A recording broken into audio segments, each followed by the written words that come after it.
Boys, how much money do you make? Whop processes almost $200 million a year. 200 million. Yeah. Okay.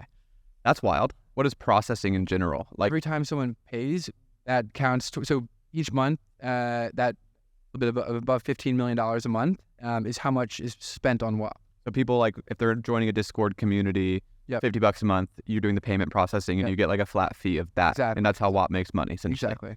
So the whole goal is to get as many products, many creators on your platform selling through Whop, and then you're taking a very small percentage. Have you ever thought about selling your own products? Yeah, we actually used to sell a couple of our own products, and I think that it was a little bit distracting for a while. We'll definitely go back to doing that at some point once we build out a lot of the underlying infrastructure, because that's the most important thing right now. But yeah, we definitely thought about selling our own products. I think if anything, just to act as inspiration for other people to come on and sell them, because at the end of the day, it's like we're trying to build shovels for everyone else to sell, and I think it's might get a little distracting if we start doing that. But to your point earlier, like, who are we if we're not using our own product? This doesn't make any sense. So I think we can do a much better job with that. The platform is really cool. I think it's going to be really important. I think of it like if Discord and Amazon had a baby, and you guys are solving like a really big problem, especially as we get more and more technological in the world. But the coolest thing about your story to me is how much you guys have like iterated throughout your careers. And also you guys are just like premier entrepreneurs raising a ton of money in New York. Just sounds like total badasses. So explain where you guys kind of started with Whop, and then what it is today, and then ultimately where you think it's going. Yeah, totally. So Cam and I met when we were 13 years old. When we were younger, basically built a shit ton of software projects, and we spent a bunch of time programming different projects. Cameron would go online, different forums, and try to sell them to random people on the internet. And we basically did that our entire life up until COVID. And when COVID happened, everyone and their cousin wanted to have a startup. They all wanted to live online. No one wanted to work a 9 to 5 anymore. So what did people do? They tried to start software businesses. And we found a forum on Discord and Reddit, and basically people were buying and selling sneakerbot software. It was like the weirdest thing ever. Sneakerbot? Sneakerbot. So you remember like Yeezys, Jordans, all the crazy stuff that used to sell really fast? People would build automated pieces of software that would get the shoes before they sell out. And that's exactly what we built when we were really young. So we understood the market. We understood how it was pretty popular, and COVID made it all crazy. So we found a forum where people were basically posting on it and like, hey, anyone have this sneakerbot available for next Tuesday? I'll cash app you $10. It's the shittiest system ever. You can imagine like people were getting scammed. It wasn't really clear what the prices were. It was a nightmare. And it was almost equivalent of like renting a house on Craigslist, like super sus. You don't really do that. So we saw that, and we at the same time had a bunch of software that was kind of like left over from when we were younger, and people were buying it like crazy in this forum. So we were like, there's got to be a better way to do this. We built Whop, and it was a way for us to sell the software we already owned. And it started to take off. Everyone from the forum started to come to Whop and purchase on our marketplace. And so what problem did it solve? It solved the problem that shoes sell out, and you need to get software in order to automate that so that you could buy them before they sell out. So you made a shoe buying bot piece of software. So we made the software when we were younger, and then we made a marketplace for this software, and that's what Whop started as. For other developers to sell the same software. Okay, so it's like a white label bot for people to It was buy. a marketplace to buy sneakerbots. Okay, so how I got in touch with you guys or heard about what you guys did is we were trying to run a paid community on Discord. Yeah. And Whop was the ability to do that. I just connect my Discord server to Whop, and I can charge people $50 a month, and they get access to my private community through Discord. And so that kind of seems like a natural transition from the shoe bot marketplace to Discord. So tell me about that decision. Yeah, so when we were selling sneaker bots, a lot of times the seller of the sneaker bot wanted to include Discord as part of the offering. So you bought the sneaker bot and you also got added to the Discord. And then people saw that and they're like, wait, we actually don't even need to just sell sneaker bots, but we can just sell Discord. And then they started to do that. So that's kind of what happened. Early sellers just wanted to sell a broader variety of items. And we started to add those items. It was always early sellers wanted to bundle more things and then opened up new opportunities. So we just let it keep evolving. So shoe sellers wanted to make shoe Discords so they could bring other people in and have like a community of shoe flippers. And so now you guys basically have turned into not just that one bot, but you have a Discord community platform where shoe sellers would come create their own shoe communities and use your bots to charge for access or to facilitate shoe alerts. Yeah, imagine you spend like $2,000 on a really complicated piece of software that's going to figure out how to get Yeezys before they sell out. You're going to want like-minded people that use that software also that you can chat with. and Discord is really great for that. And then people realized they could actually stand up a business independently of the actual software, and just have a like-minded group of people that they can chat about whatever they want. So it started extremely niche, helping people snipe shoe drops for rare shoes. Then people asked for Discord servers and more features. So you built features around Discord communities in the shoe flipping niche. And then you evolved to all Discord communities, essentially. Right. And then people take that and they get really creative. And I think that's really fun for us to watch, at least, because we never really are saying, hey, everyone starts selling this. It's more of people see what we're selling on our platform. They're like, hey, this is a cool idea. And they bring a new idea into fruition, and fun to watch that evolve. And so what is Whop today? So Whop today is a platform where thousands of entrepreneurs are running their business. And on one end, it's a platform kind of like Shopify, where you have everything you'd imagine in every single business, customer data, your payment processing. And then on the other end, you have a marketplace where people can find all the cool businesses on Whop.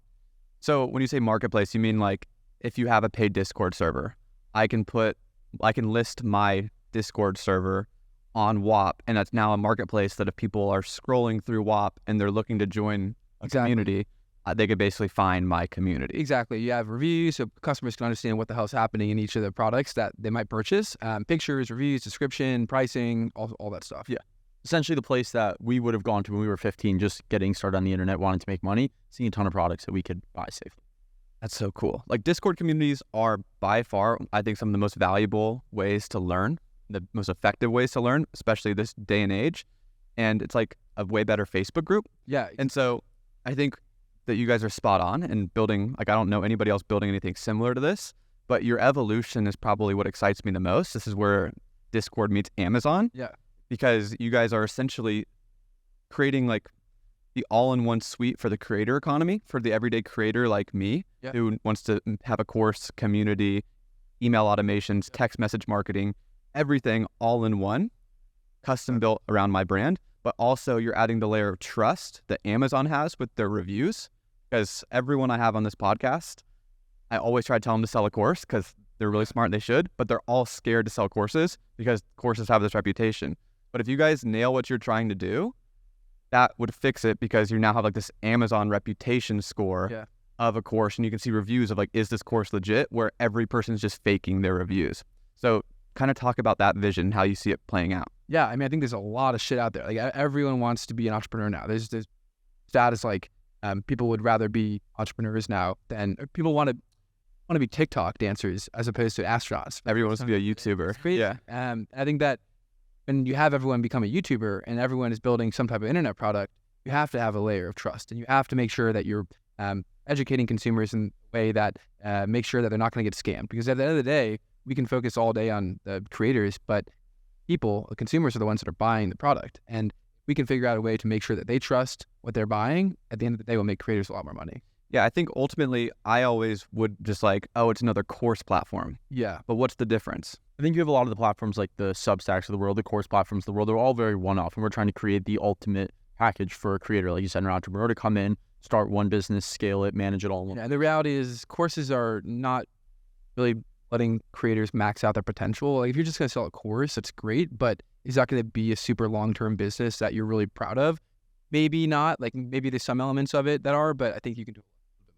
So give me an example of like one creator that you know who's maxing out, and walk me through everything they're doing. That's a great question. I think that the reality is that a lot of creators, the ones that are really maxing out, are starting software companies. And I think that you even mentioned yourself, like you're starting something really cool. It's software oriented. And the reason why that is a lot better and cooler is because you're sleeping, software can be running. And I think that we're in software age where you can actually make a lot of things that you probably couldn't have a couple of years ago. On some end, it's like all the big companies that have scaled from 2010 on, are like all the billion-dollar companies, they're going to be chipped away at by all the little people that are making software now, like the Midjourneys of the world. So like software is being democratized in a way. Absolutely. I mean, AI is making it so anyone and their cousin can make a software company, and that's really cool. So if you're like me, you have a software idea and you want to get it started, but you're just intimidated. You don't know how to hire developers. You don't know how to manage a project, getting it designed. You're just unfamiliar with the process. So that's why I actually had my partner start our agency, WGMI Labs, so we could help you bring your software to life. It's a development agency where you get a full team dedicated to your project. So you'll get a designer, a developer, and a project manager. So all you have to do is list the features you want and kind of tell us how you want it laid out, and then watch it get built week after week. So if you have a software idea and you're ready to get started on it, go to wgmilabs.com and we're happy to help. So I'm going to narrow this down to, like, say a creator. Say there's someone like me Yeah. and I want to use Whop. What would be like my ideal feature set Yeah. to succeed? Yeah. So, I mean, you can take what you've learned as a creator. So you're backing into like a real problem, which maybe helping people make content, for example.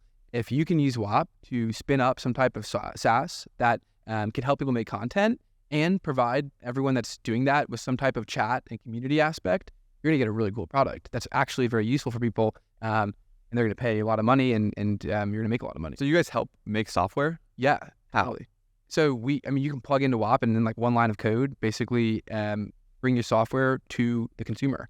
And historically that's been like pretty difficult. Describe the software. So What's the example? So you can come, and this is what we're working on right now, so it's a little bit ahead of its time, but you're going to be able to come on Whop and type in a couple words, so what you want to build, and typically you're either a developer or a marketer, and very rarely do you have someone that's both, and that's kind of like Cameron's a marketer, I'm a developer, and that's why we were super successful when we were younger, but the reality is like you're maybe 400, 500,000 followers, you have no idea how to build product, and you are a developer, you have no idea how to build brand. So we're going to put those two together, and we're going to make it so that you're a big influencer. You come on to Whop, get a developer, type in a couple words what you want to build, and then that developer can immediately bring it to life on Whop.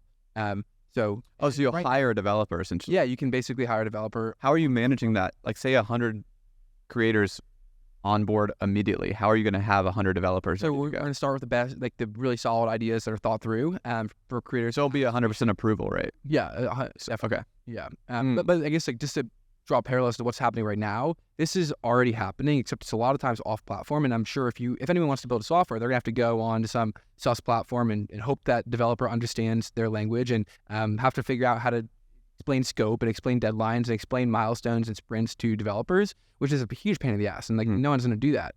So it's already happening off platform, but I think that reality is like creators are selling themselves short with what they're selling right now. And if we can pair a developer.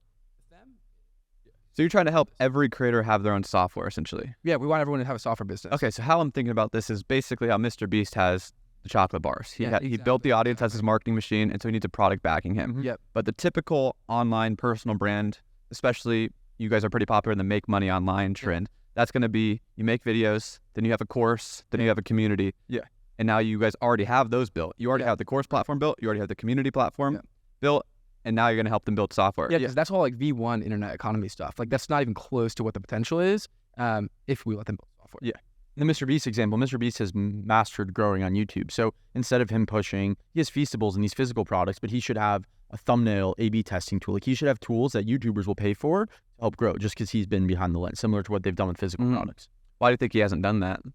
I think for someone like that, I think the typical like plan for these people to see stuff, and that's just what's worked. I think that Mr. Beast actually probably does have a lot of software that he doesn't even talk about. I'm guessing.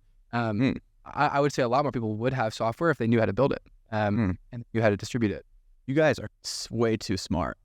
Like, I don't know how else to describe it. How much money did you raise? We raised over $17 million. How old are you? 14 years old? 25 and 24. But why'd you say 14, 15? Okay. I was like, did I miss his inside joke? Okay. So 24, 25. You went to NYU? I did. Where did you go to school? I dropped out of high school. Out of high school? Why? Making money? Yes, I started my first business when I was like 13, 14, and then around 15, I was making more money than my parents, so I had to send it. He bought a Tesla when he was like 16. Okay. The whole point of this conversation, I'm going to try to be your translator to the normal people, because you guys are like understanding the next 20 years of our world and trying to like build that now. And there's so much to Whop that I've always struggled to really understand it, but it's because you're going for such a big vision right now. I think so. Like if you think about how Amazon was built over 20 years before it really got to like where Prime is known, and you guys are probably trying to play on that same time horizon with raising 17 million, I assume. And so the future of the gig economy, the productized service, solopreneur, that's becoming like a really big trend. Whop is basically going to try to provide you with every single possible product that you could sell to your audience, that you could sell as a solopreneur. They're going to give you every single platform, every single integration, every single automation possible to the fact that they will even provide you with a developer if you want to build a software. Okay, so that's so much, and I see why it's hard to communicate that to people, and because you're only building like piece by piece at a time too. So how long have you guys been running Whop officially? Over 2 years. 2 years? 2.5 years. Damn, okay. You guys have built so much in 2 years. So but again, what has been like, have there been points where like you were not sure on what to do next, or like hard decisions you had to make, or what to build first, or? Yeah. I think cutting out features that we've already built for people that are using them is, I think that's always super, super challenging.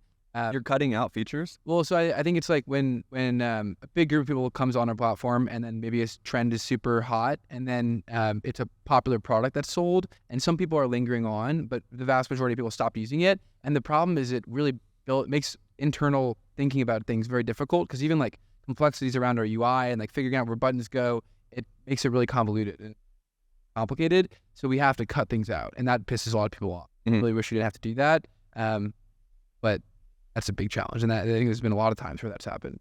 What is your philosophy to building a software company? Yeah, start with the problem. Like, it's very real. Don't bullshit yourself and thinking that making some fancy software that doesn't really solve a real problem.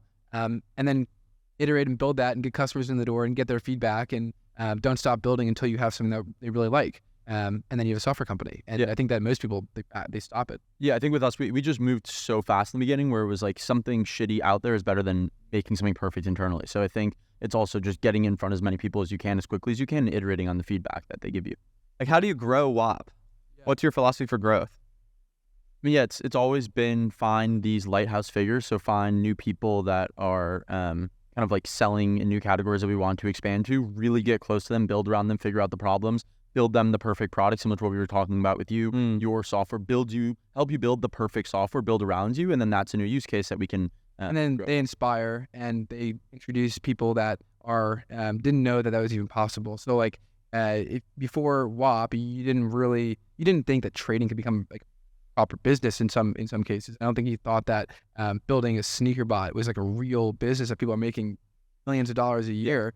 I think that, like Cameron said, like, going after new categories that we get excited about when people tell us, and then we get them on, we build really good product for them, and then they inspire the next 1,000 people that Yeah, it's happened in the earlier examples of Mr. Beast. He started with like the Beast Burgers, and then did Feastables, and now Logan Paul and KSI have Prime, and then Kim Kardashian has Skims. I think we're trying to follow the same philosophy, which is find these creators who don't understand the potential they have and how much money they can make selling their own product instead of doing brand deals. Use that as inspiration, and then go help millions of other people. Almost like drop shipping for software. Exactly. Literally, that is what we think. Except there's no marginal cost. You don't have to pay any upfront capital for goods. You have a lot of margins to work with because software is free to send to the next user. But you're exactly right. And we help with distribution. You don't own. So you're telling me that if I like built a software with you guys, that then you could almost have that software tool as a white labelable app. So let's say the YouTube thumbnail split testing. I'm a YouTuber. I might start talking about YouTube personal growth. And then I can just say, hey, if you want to learn how to grow on YouTube, I make 4 thumbnails per video, and I split test everyone using this tool. If you want to use it, check it out. Yep. But it's just the exact same tool that any other YouTuber can sell directly to their audience. Exactly. But you take that concept across every single software. Yeah. You can drop ship whatever you want. And then you can add your logos. You can add slight nuances. Each creator, obviously. Exactly. Yeah.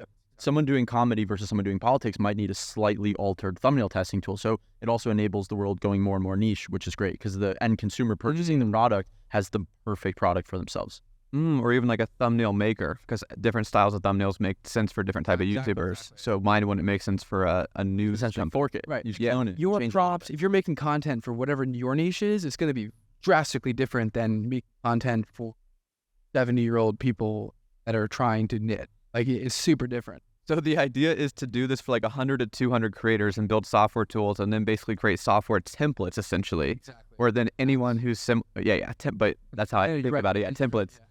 Or anyone to come on. How are you going to make it so these people don't get pissed off that, like, if I came to you with my software idea and I help you guys build it with me, and then you just offer that to everybody, it's like, what the hell, man? We'll not do that. You can decide if you want to let people take your software and sell it. Reality is that most developers who are building that software, they want people to sell it because they don't have any distribution. Right. So if I'm a RAM developer and I don't have any marketing ability, which I don't, I can put my software listed as an app or template, and then you can go on from the You shop. have like a take off. software marketplace. This is what you Yeah. mean by Shopify. Yes. It's Shopify. Yes. Holy shit. So you're going to have like a way to literally go to a marketplace as a creator and be like, do you want to offer a Yep. text messaging app? Do you Exactly. wanna offer? Literally. Exactly. That is just fucking smart. I have known you guys for 2 years and I just figured this out. Okay. Holy So shit. just going back to your question, you're like, what has changed? It's like we started with one app, one template, SneakerBots. Now we have 3. Soon we'll have 100. You guys have every Discord bot imaginable. Like if I wanted to build a Discord server, or did you have to take those away? No, we still have those. Okay, so like if you're building a Discord server and you want to make a paid community through Discord, go to whop.com. It's the best way, and they can integrate every single possible bot. As a creator, I can build any software I want, and so I'm picturing like a marketplace of 100 different app ideas that I could offer. But are you saying that then within the Whop platform, I have my own profile? So it's whop.com. Then you're on whop.com. You're looking at all your favorite creators. They go to Brett Malinowski's profile on whop.com, and then I have my own page, and on my page, I'm displaying the software tools that I sell, my Discord community, my course platform, everything that I have. Are those, I could individually sell my softwares? Is it one Yeah. bundled price? Like, is that how I'm thinking about it? You can do literally mix and match whatever you want. And So yeah. All right, so it's like a social media platform. Yes. So I have my profile on my social media platform, but then I have my own, everything I'm selling as a creator. Yep. My creator economy in one place. Yeah, exactly. Imagine it's really social media, but instead of just pictures and text and content, it's software.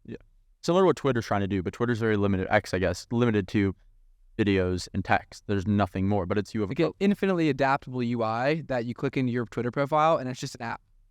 So you guys are literally competing with X now because they're called the Everything app. Yeah, I think In a it's way. very aligned in what they're trying to do. I think we're all thinking about it different ways, but That could probably acquire you. I have my profile. This is where it's like literally the Amazon. I'll make shit and then people can buy it and then leave public reviews. Yep. What other core features of Amazon have you thought about mimicking and implementing? so we have a dispute resolution center. So when things go wrong, customers have a complaint before they open a credit card dispute, because that's a big problem that creators face. They'll take the dispute to Whop, and we'll probably mediate it, and they don't have to open credit. Like Amazon free returns guaranteed. Exactly. So we have great customer support for consumers. Amazon has we have affiliates, so out of the box affiliates for all the creators to offer to not only their paying members, but the same way anyone can become an Amazon affiliate. Anyone can sign up on Whop as an affiliate marketer and start promoting companies. So they could sell my products, or I could just have my own affiliate links to distribute. exactly. That's so wild. Okay, so customer support, automatic affiliate links, like I don't need to use a reward or an impact or whatever. Mhm. That's already baked in. For the customer side, they get instant refunds if they don't like the product. There's a review system so people can't scam on there. So of course scamming goes out. Have you thought of any way to incorporate blockchain? I'm sorry to ask, but We love blockchain. We Yeah. think that just you have a world full of AI, full of software. You absolutely have to have a lot of the elements that blockchain has. I think that it's gotten a horrible rep, unfortunately, right now, because people with great technology, people misuse it.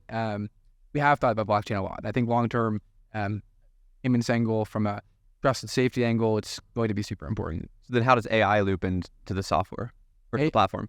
AI makes it so that everyone can sell, and it boosts supply like nothing else. What do you mean? It means that everyone can build software and can therefore sell software. So like 5 years ago, you wanted to go and build an app, it was just a pain in the ass. Like it was a massive pain in the ass. You couldn't really think about how many developers there are now compared to 5 years ago, and that's largely due to AI. Do you think AI will actually build the software? It'll help build software. Where we're starting to help our sellers with AI is stuff internally, like the product page, helping write descriptions and those kinds of things. And it may be automatically A/B testing descriptions to see which one converts higher. So we're starting with those things. And then long term, as AI gets stronger and the software gets better, creators can come to Whop without any programming knowledge and use AI to create niche software that they want to sell. I'm just going to keep thinking through this. So I have my profile on Whop. You guys will give me, I could basically make a Discord, but it's Whop's for community builder. So there's a community builder in there. There's my course right there. There's a software tool that I want to add. There's like a Patreon, essentially. Yep. I guess that'd be the Discord, but that's my main community stack. And that's my whole funnel. How will people market through Whop? Is it just going to be how Amazon has just you search for a type of product and then people will find creators around that field? are you guys going to help people like build funnels with VSLs? Yeah. So I think that we're going to do a lot of things that are much different than what currently thought of as marketing tools. So like funnels and all that stuff, that's really great and it's helpful. And we try to help people build funnels on their product page. But I think a much better way to approach that is by finding synergies between products on Whop. So if you're a new seller and you built a really cool product, why aren't you paired up with someone that's already actively selling that you could have synergies with? So on the checkout, for example, if you're selling a course and some other person is selling something that isn't competitive. Like the recommended products. Yeah, like so recommended products. But obviously you would prove that and be okay with that. And you get an affiliate deal. You get exactly. And you get a cut of that, which would help everyone. Because then you all of a sudden give more value to your customer. You are making extra money. And the person that previously didn't have that distribution would also be able to make the sale. And that makes it so that product quality goes up because this person who previously would never been able to get their word out can actually sell. And you have just an increased ticket price of whatever you're selling. That's what I think we're most excited about, and things like that, as opposed to just like ClickFunnels and all the more normal landing page things. I think is a little bit deeper of a fix. Back to what you guys are going to, like if I wanted to hire a developer on Whop, Yeah. why aren't you guys just predicting or thinking through what softwares that a creator would want to build? Like why aren't you doing the same thing with how you did with sneaker flipping at the start, picking one niche of creator and then guessing, Mr. Beast example, thumbnail software or That's a great. content creation or something like that. We're releasing a lot of this new infrastructure on December 1st, and with that, we're front loading a ton of apps. We have a mastermind app where people can host live classes on Whop, where they can sell access to a month-long class. Let's say you want to teach people how to actually run a podcast. It'd be a more interactive thing than a course, or calendar booking, the ability to schedule time. So we are front loading it, but I think our way of getting ahead of that is a lot of the initial developers that'll be building for creators on Whop, we're going to hire and we're going to offer their services for free to creators. So you could come on, you could hire a developer, you don't have to pay anything. And that's our way of kind of jumpstarting the ecosystem and getting really cool ideas out there. I think to also answer your question, like I think we could be doing that a lot better. I think it's a really good idea. I don't think we're doing that. This is kind of like your new, like you're just getting into the stage. Yeah, I think we're definitely getting to the stage because I think for the first time the product is there, almost there, to all the things we're describing. And then it's a question of go to market and how we're actually going to do that. I think what you just said is actually really good feedback that we're not really doing right now, meaning we should pick one type of vertical of software and go after that. And it's just that you literally said the core problem is people don't want to lay out their scope of works, do the sprints, put out the features, and go through that whole process. So I understand the idea that you want them to bring the ideas. They're not going to. You're so right. They might bring it, but they're not going to be able to see it through. Yeah. And then they still have to pay for the developers. And so it's like, you might as well just pick the software that you think is the best for people to sell. Yep. Let them dropship it. And then just literally let them pick the template, put their logo, literally like a drop shipping store. I think that's actually Really smart. Yeah. much better. Right now, we already have like a couple. And you could even charge for the templates. Like, yeah, but you can as a by the time this episode comes out, you will be able to go to Whop, pick Midjourney and sell Midjourney, and it's your own Midjourney with your logo in it. Yeah. Is it their product? Is their product? Are you talking about that? Well, sorry. No. It's not actually Midjourney. It's an equivalent, meaning you type in a prompt and it makes an image for you, and you can have your own call it Bread Journey. Mm-hmm. So I was going to ask on not the creator side, but the user side. Have you thought of give me some examples of how the user experience is better? One of the things we want to do is let people who are purchasing products, send them to their friends, and while they're purchasing, and drive the price down. So there could be a messaging system. Yeah, that'd be really cool. Okay, so if you're purchasing something, if I'm purchasing your product, I can send it to Cameron, and maybe knock $1 off the price, and we both purchase it. Things like that, I think, are very... Well, that's so... Because if you're building a community app for creators, then in theory, there's already messaging within that group that they're in. And so they never have to leave Whop. They can find this product, come back to their Whop community. It's all embedded content. So it's already there. Yeah. Yeah, totally. Yeah. I think like what we're going to, encourage people to do is offer a free version of whatever product they're selling. And because you're building inside of the Whop ecosystem, you have embedded payments across the board.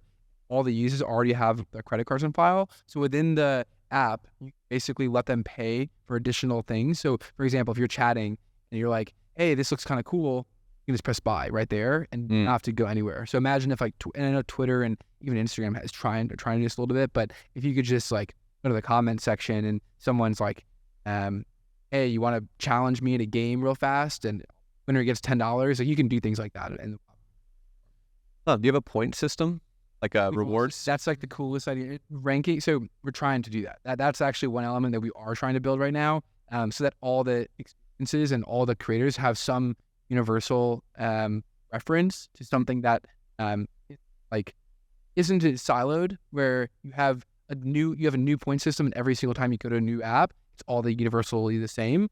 We're trying to do that. Yeah. That's a big. I think a cool concept, if you own the horse lover product, you can click in and see there's 50 other people who own it, and then maybe rank it by the Whop point system, click into a profile and see all the other products someone owns. I think those kinds of things will be really cool. So the user side, you can see what the users, so I'm a buyer of Mr. Beast thumbnail YouTube software. I am in this community. I'm in this community. Yeah. I own this asset. This is where NFTs would come in. My think opinion. like an OpenSea profile. Yes, exactly. And so you can not only can you see the creator's profile that they're selling you as like their marketplace, but you could also go into each individual user, see what they're into, see what communities they're a part of, see what assets they own, digital assets, their CS:GO skins. There's a lot of shit to do. Yeah, that's a lot of work.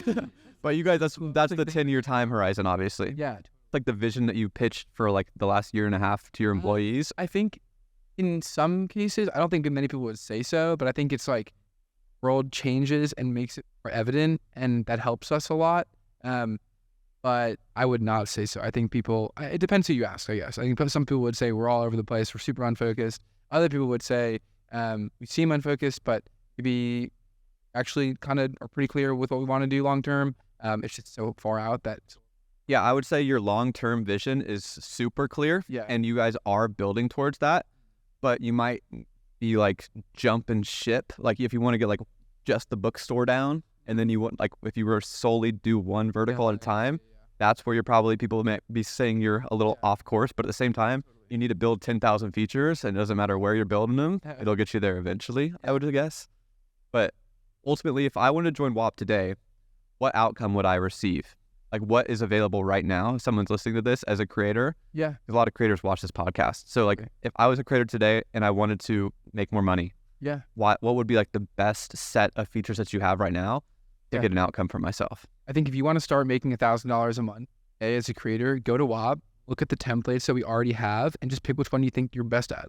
And I would recommend, I think like Discord's super easy, Telegram is really, really easy. And just start with one of those. That's like the best way to start. So you already view those as like a software template, is Discord. If you want to do a paid Discord, use our paid Discord template. If you want to do a paid Telegram, use our paid Telegram template. Absolutely. What other features do you have right now? Templates. Courses, files, software. So like it's like Notion docs, basically. Notion docs, your own software that you bring. So if you build software, you can use that as a template.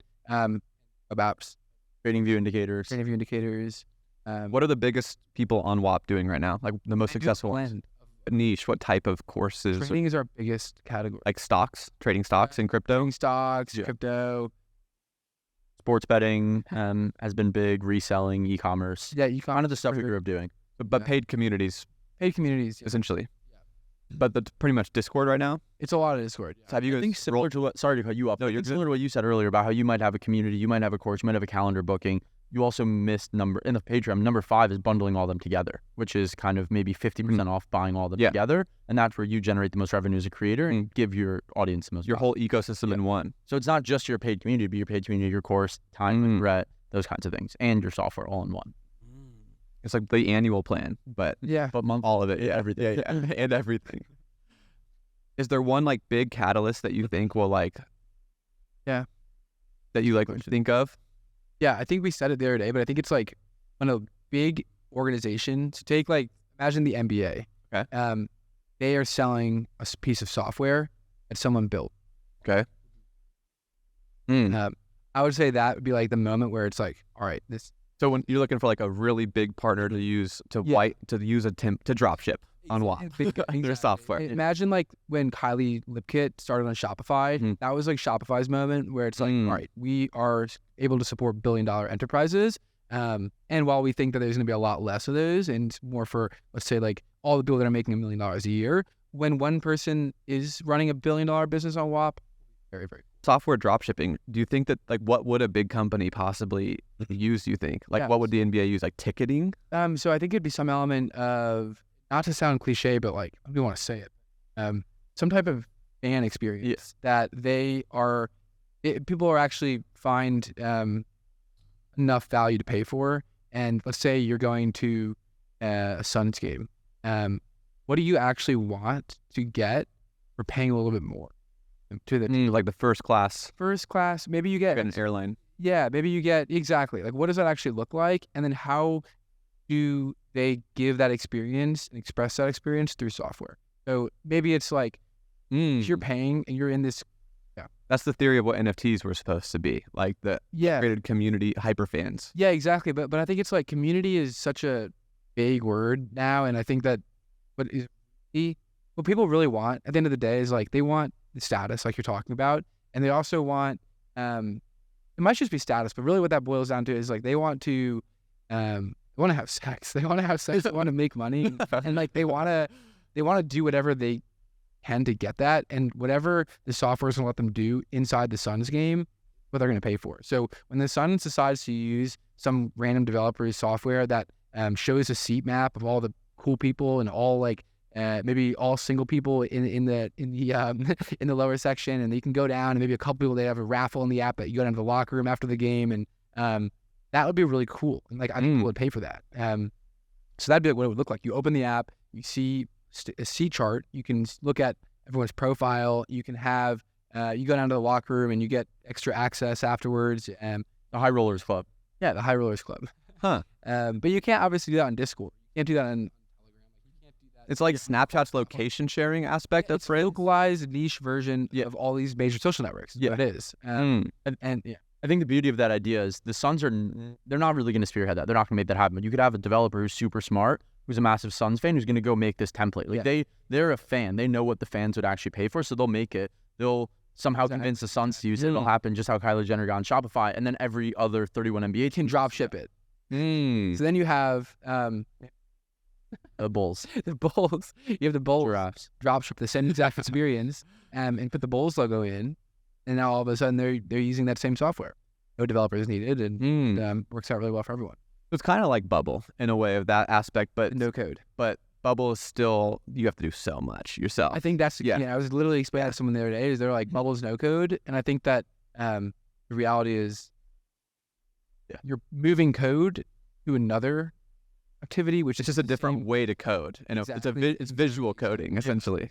But one thing that's become super apparent recently, even talking to you, is creators who are non-technical know exactly what they want to build that they can make a lot of money off of. And there's a ton of developers, like Steven said, who are really like well-versed technically, but they don't know how to market. And connecting you with the perfect developer who will help you bring your idea to reality will unlock a whole world of like new economies. I couldn't agree more. That's why I have my partner and why I've always been resistant. I'm like, I got Brandon. I don't need Whop. But now I totally see that you are creating the me and Brandon partnership for everybody. scale. Got it. What's guerrilla style growth? It's when we were younger, going in forums and like boots on the ground, getting people to buy. We didn't need 1 million people to buy the software. We needed 1,000 people to buy the software. That's a lot different. Yeah. I think to the example, like we guerrilla style got go. So, and also understanding what to build. Like Cameron knew what to build. I didn't necessarily know what to build. Oh, I'm like, hey, like, what's next? What's next? Please tell me. Finding the problems in the field. I think that's a lot of growth, and that's what growth really is. Yeah. Okay. So the dropship software across all these different fields, they have the profile for each individual company or creator. Companies can have a profile too, essentially, just like a brand, and then a creator can too. And the user side is just showing everything that they're a part of. Yeah, that makes sense. It's almost like a home screen layout on your phone, like into every app. So it's basically like looking at your iPhone's home screen. Like if I open up my iPhone, I see everything, but it'd be this. But you're in the Whop app. Exactly. Inception. Home screen inside of a home screen, essentially. We guys gonna build phones? Not yet. The look at the eye is like, we can't talk about that one. That's the 25-year plan. That's funny. Okay, so that's sick. I was gonna ask you, are you gonna enable like streaming? Totally. That's gonna be an app for that. I mean, So it'll be like trying to build that. Your what? There's already someone trying to build an app for that Inside of Whop. So Kick or Twitch could be inside of Whop. We would love to partner with Kick or Twitch. Absolutely. So are you trying to partner and then use their APIs to embed I it? think it depends on what, if people are open to partner, we're super down because You'd rather do that. I I'd just rather do that because why not? It's can't build YouTube. Yeah. yeah, we're not trying to build YouTube. I think but again, if they don't want to partner, that's also fine because it's actually not that hard to build these platforms now, and that's not the mood anymore. Software's super easy. There's some platforms that let you do things like embed, and when that happens, it's actually much easier. And whenever we build video app, we'll definitely use that and try and make it as easy as for us to get it out in the short run. So Okay. So is there going to be like a layer where people subscribe to like free content, and then there's gated content as well? totally, if I'm a YouTuber, in-app purchases is what we're gonna do, and that means that there's gonna be actually a lot of times free versions of many apps we're selling, and you can just pay whenever you want to unlock something. No different than a game on your phone, like Bike Race Pro, and then everyone paid for Clash of Clans, gems, all that kind of stuff. is there like a content feed? Like if I if is there like a follow feature? Like I have my profile and people follow me through my Not yet, okay. yeah. Do you see that being a thing, or do you think it's that'd be the individual? coolest thing ever. I mean, we would love that. Like a subscription feed, okay, yeah, of like free content at the top of funnel. yeah. So what you're saying right That's now like is that actually Amazon super top of home mind. recommendation. That's something that I think about a lot, and I do not know exactly how to approach it yet. But top of funnel, we don't have that necessarily. Like you're not people, and someone said it to us the other day that they built their audience. They built a WAP company first, and then they built an audience to try and push WAP company, Right. as opposed to building a big audience and then starting a WAP store. And I think that that's like something that's great. We do have to figure out how people can harness a top of funnel on WAP, and we have not figured it out yet. So I love any suggestions. Okay. You told me something really interesting last night, because you guys, if you haven't told, these people are not normal people. Like, it's just absurd. You're crackheads in all the positive ways, only the positive ways. But you were telling me last night about how you went to school and the system that and I had never heard of that before. Montessori school. Yeah, so coincidentally, Steven and Hunter and myself all went to Montessori school, but How do you spell Montessori? Montessori. Montessori. Yeah. Schools. Yeah. What is that? So the whole concept is young kids they have a ton of intuition. They see things, they want to go, they're very creative.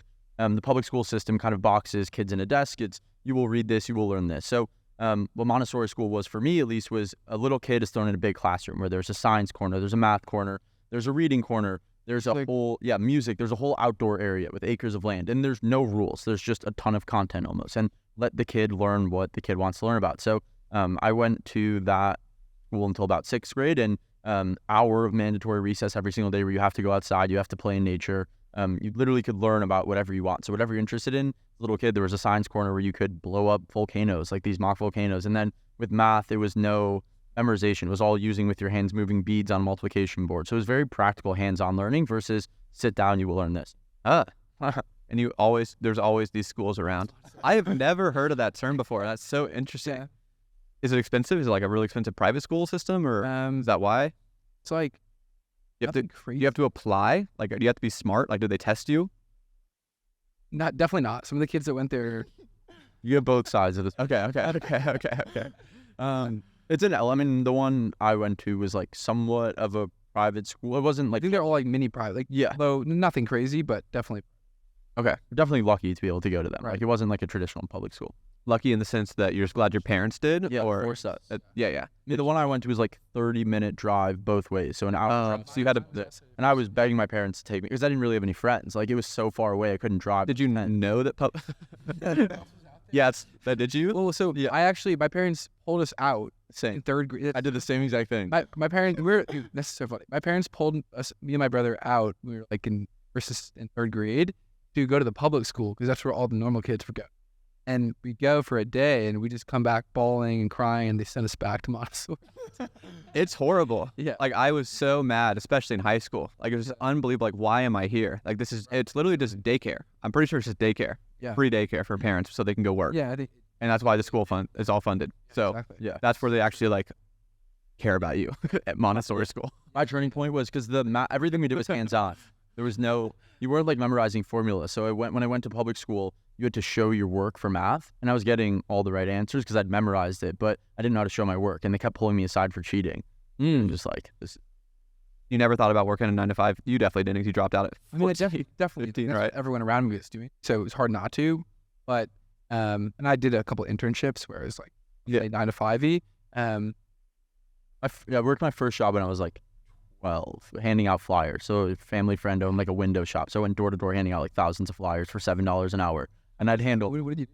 like, got all my friends to help me for free. And we were just handing out like 4 per I mean, it was crazy. But I would go to their office and like just organize cabinets alphabetically, just sitting there alone. It was like so hot as well, making like $7 an hour. And then I would go hand out flyers and I made $7 an hour, and I got like addicted to the idea of it, and I stopped doing that. And then one of my friends was just wearing like a really cool pair of LeBrons at school, and I saw them and I wanted to buy them, but then they were $300, so I was like, fuck, I can't afford that. And I would bring my whole family with me to like the local mall at 4 a.m. and then that evolved to like buying online and going from there. Wow. Okay. And then now you have Whop, the everything store. That Amazon, the everything store? Okay, yeah. But it's basically gonna be the same thing. The everything digital store. Okay. Wow. So are your parents like exceptional people? Are they not are they good humans? Are they like exceptional result performers? My dad's a doctor. Okay. So he's a smart guy. He's smart. Yeah. My mom was like a life coach, and then dad was like a real estate manager, so nothing like too crazy. But good parents. Yeah. Okay. I think that's important. So, but I feel like this Montessori school like kept your guys' creativity, and I feel like public school erases creativity. Really racist. Like literally is like public school is designed to make people employees and like intentionally. And so it's very clear that your guys is like, that makes a lot of sense to why you're able to conceptualize Whop and this long-term vision. So is there anything else unconventional about your guys' story that you think would be interesting to share? Like, have you like looked back and like, that's not something most people went through because you're not normal people? I have one funny story. I grew up in like a Jewish town. We had like a ton of bar mitzvahs we went to. So bar mitzvahs you go to, they'd give away a ton of stuff. So there was one time I went and I won this like massive stuffed animal for dancing. When everyone was leaving, I took the head off the stuffed animal, removed the stuffing, and put all the extra candy and soda that people didn't eat or stole it at the party. And then I took it home and brought it to school and sold a couple out of my locker before I got in trouble for like $5 a pop. So you're just a hustler. Yeah. You're just flipping. You're a natural flipper. Oh yeah, there was a cool Steve Jobs quote, which is pretty much, he was fascinated with like India, and he spent a lot of time in India before he started Apple. And he said the West is obsessed with intellect. So everyone acts based off intellect, and the East is all based on intuition. Intuition is a lot more powerful because you don't necessarily think, but it's a different kind of thinking. It's very internal. And we were talking about it a little bit before. It's like you can calm the mind to a point where just you follow your intuition. And where does intuition come from? Like, who knows? But a lot more power than memorizing something in the West. Why'd you guys choose to bunker down in New York? Myself and Sharky, one of our other co-founders, were in Austin, and Steve was in New York. And it was all throughout COVID. We kept meeting up together and working for a long period of time in person. And then Whop just became legitimate. We had an acquisition offer. And at that point, it was either, this was like 4 or 5 months into Whop, so we're either going to take the acquisition offer or go all in on Whop. And we obviously went all in on Whop. And then we realized like we can't work remote. Like we have to bunker down in person one place. And we just realized the talent pool. New York was just good energy, and it's a big city. I think it's very fast for us, very intense. That's definitely who we are. Is it easy to recruit out of New York? Is that like a big advantage at this It's point? easier, I think, but also I would honestly, I don't know. I think we've never been anywhere else, so it's a little bit hard to say.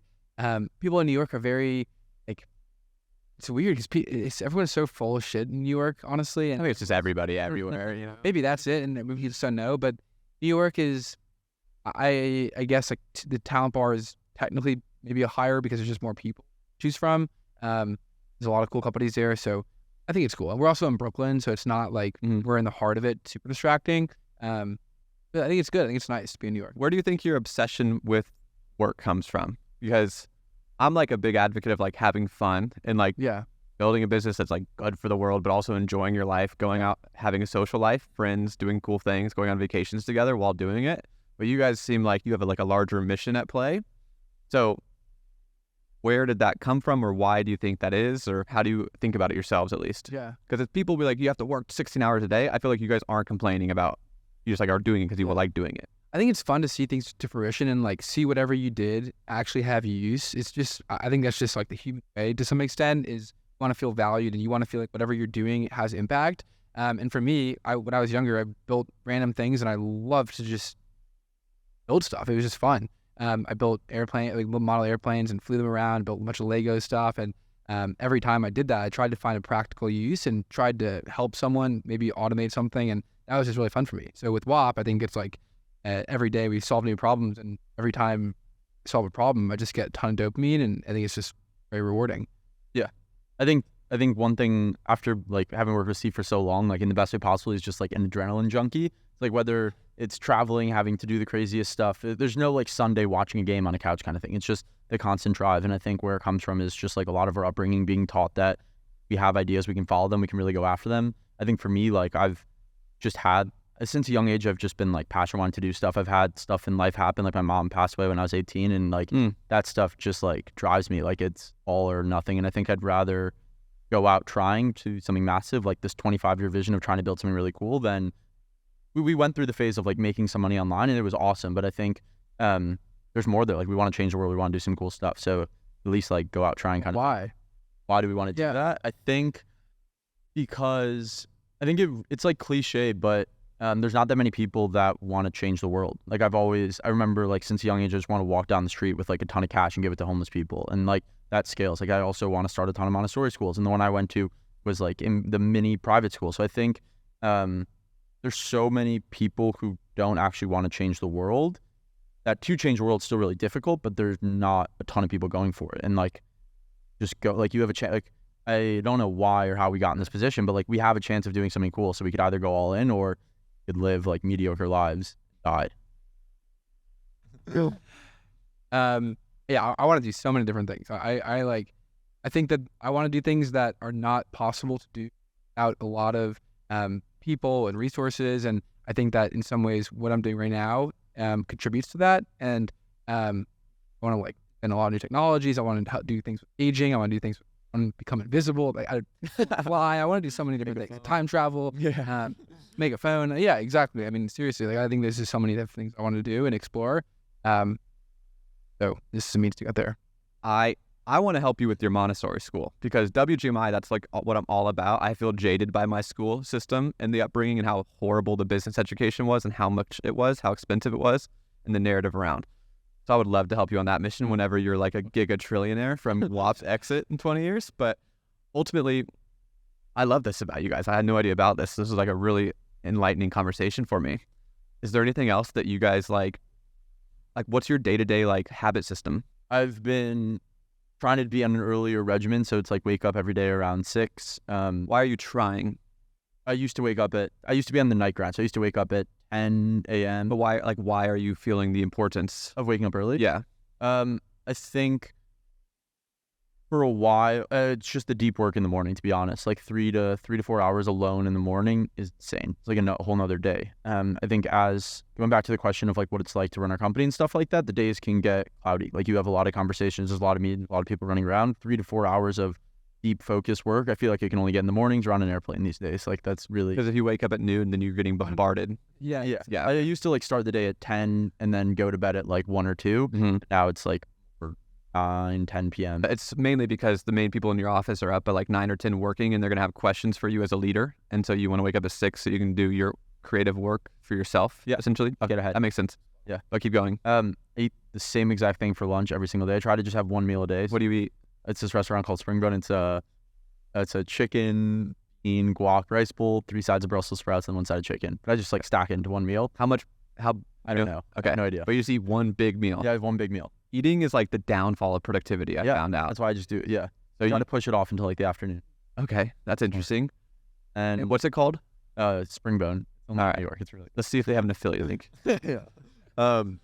Then finish the day working, and then we have like a mini bathtub in our house. I try to do like an ice bath before bed, and a little bit of meditation, journal, go to bed every day. That's it. Yeah. Okay, and then just work. Yeah. No other. Okay. Yeah, everything in between that's just work. Yeah. Is the ice bath at that time just because it like might wake you up in the middle of the day?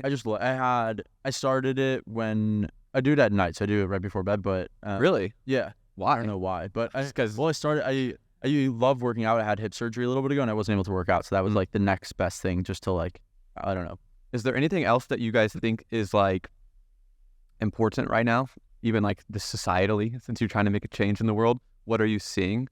I think I was talking to someone recently who said that their father stayed at a company for 27 years, like 10-year everything, and that was normal. That's what you do. You go to a company forever. And then nowadays when we're hiring people and stuff like that, the longest I usually see someone at a place is like 4 to 5 years. So on Steven's point, I think the hopping around you don't get a ton of value from that. Like by staying at a company for 27 years, you could get value from that. But like staying at a couple of years, I think it's either like people should find something they're passionate about for a long time, or similar to the path all of us have been on, start a fuck ton of businesses online. Like just try stuff out, and at least like give yourself a shot instead of doing these things for a couple of years. I think this is where we're turning into the gig economy, where it's like you don't have to start your own business, but you can sell your time to multiple companies. Yeah. Just take your freelance skill to the market, essentially like glorified Fiverr, but no middleman. You don't need the middleman. And just be known for what you're doing, and then make a profile on Whop, showcase what you got, and then people can almost hire you. Have you considered? That's an interesting idea. Do you guys have anything like that? Like hiring developers on Whop is just one example of service providers you can hire. So you'll be able to hire designers, accountants, lawyers. So the gig economy, filling the gig economy. Wow. Like Upwork and Fiverr, but actually on the and then you'll have a reputation score and make your portfolio. Exactly. Oh, sick. I have a finally get question it. for you. Hit me. What drives you? I get genuine fulfillment from helping people understand something. Like I love being able to communicate the most in as few words as possible, and then I can read people's body language really well, and I can see what they're not understanding. So like I'll watch two people talk, and they're like talking back and forth, and I can be like, this person doesn't understand this point, this person doesn't understand this point, and I can just step in, one sentence, everyone's on the same page. And so teaching people business and how to think about it is just something I naturally do with everyone around me. And so that's what I found I genuinely like doing, and that's why I think my YouTube channel does well. So same with this podcast, like I just don't prepare. Like my whole strategy is don't prepare at all, and then just follow my curiosity. So yeah, I wanted to make money. Like when I was 22, 23, I'm like, I want to be rich. And then that didn't solve anything. So that's what I found like the main driver has been, and what it will be for the rest of my life. So I've really aligned with what you guys are doing. Whop.com, they're official now, 4-letter domain. It's a good name. It makes sense. All right, Punchy. everybody watch the podcast over like 4 times because they talk really fast, but this is going to be super cool. If you're a creator, start looking into Whop. You can build everything. You can drop ship your software, and ultimately it's going to be the best way to make money for you in the next 5 years. So get that real estate now.